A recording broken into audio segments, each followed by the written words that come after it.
Salut à tous, ravi de retrouver sur canalturf.com, direction l'hippodrome d'Auteuil pour le quintet de ce dimanche 18 mars. Il s'agira du prix prédicateur, une épreuve qui rassemble 18 hurdle racers, tous bien connus en semblable société. Voici mon pronostic pour cette épreuve. J'ai placé en tête 3 Divapour, 3 courses au compteur cet hiver pour lui, et 3 succès convaincants sur les haies paloises. Le pensionnaire de Guy Chérel s'attaque cette fois-ci à la butte Mortemart et à l'hippodrome d'Auteuil avec de sérieuses prétentions. C'est à l'évidence un 5 ans d'avenir.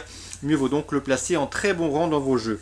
On lui posera le numéro 2, Rocketman, autre sujet estimé. Lui, c'est sur l'hippodrome de Cagnes-sur-Mer qu'il a fait sensation cet hiver, où il a gagné de belles épreuves et s'est montré fort convaincant. Ce 5 ans, a priori, semble en mesure également de jouer un excellent rôle. Numéro 2, Rocketman, confié à David Perra pour l'entraînement de Laurent Viel.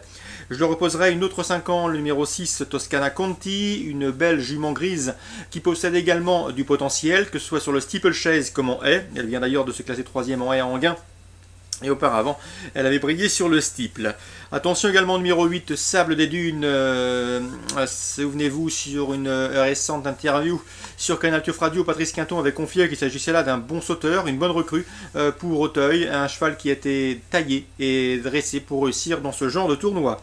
Le numéro 1, Vutzeline, on ne la présente plus, c'est la reine de l'hippodrome de Cagnes-sur-Mer. C'est sur la Côte d'Azur qu'elle a en effet acquis ses lettres de noblesse, accumulant les belles victoires dans ce qui se fait de mieux là-bas. Elle n'en demeure pas moins également qu'elle a la qualité nécessaire pour briller à Auteuil. En dépit de son poids élevé et de son top weight, elle est parfaitement capable de s'illustrer à ce niveau. Sa compagne d'entraînement Tsarine de la Môme, le numéro 7, mérite également crédit. C'est une jument de qualité qui n'a pas toujours été épargnée par les ennuis de santé, mais en ce moment elle est bien. Et cette Tsarine de la Môme n'est pas incapable de venir pimenter les rapports. Ensuite, pour les places, j'ai retenu le 14, Anoé de Gélois. Il fait sa rentrée, mais de bons bruits circulent. Le cheval est prêt à s'illustrer d'emblée, donc méfiance. Avec Anoé de Gélois, cette jument de 5 ans a prouvé l'an dernier qu'elle était compétitive à ce niveau. Méfiance également avec le numéro 5, Speed Fever, qui reste sur 3 places de 3e sur le steeplechase. Il profite de sa condition avancée, celle affichée sur les programmes de Pau, pour tenter l'aventure en région parisienne.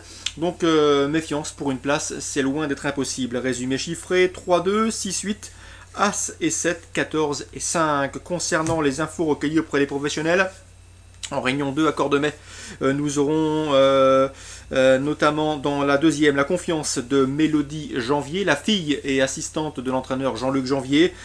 Twist Teslie, le 211, n'a pas paru en piste depuis le mois d'août, mais attention, elle a pas mal de travail derrière elle. C'est une candidate qui sait débouler, qui sait partir vite, elle se prépare relativement bien. Et dans l'entourage, on ne serait pas surpris de la voir bien faire d'emblée. De la gagner, non, mais pour une place à Bellecote, dans un jumelé, c'est jouable. Dans cette épreuve, il faudra surtout redouter le 203 Top Quality, à l'évidence, une candidate qui est en retard de gain. Sachez également que j'ai pu m'entretenir avec Olivier Potier, l'interview est disponible sur Canal Turf Radio. Il présente le 508 1 Louséen. Le cheval vient de s'imposer plaisamment sur les programmes de Cholet avec Jean-Michel Bazir. Ce jour-là, le pilote a dit à Olivier que le cheval avait encore de la marge. C'est un cheval très dur, un cheval qui n'a besoin de personne. Et à ce petit jeu-là, eh bien, il pourrait bien confirmer, en tout cas son entraîneur en escompte une logique confirmation. 508 1 Louséen. Dans cette épreuve, je lui opposerai le 510 Hugo Feignot, un pensionnaire de Daniel Bétoir qui vient de s'imposer avec la manière. Nul doute qu'il n'en restera pas là.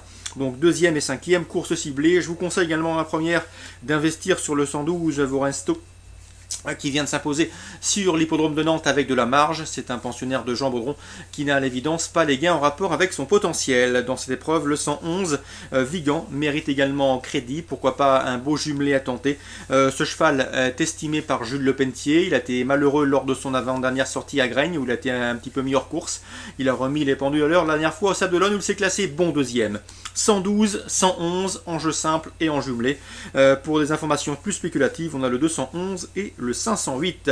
Petit mot également sur la Réunion 3, celle qui se déroulera sur l'hippodrome de Lyon. Sachez que j'avais eu dans une récente interview Xavier Thomas de Holt qui nous avait confié que Joropo est un de ses meilleurs chez les 3 ans.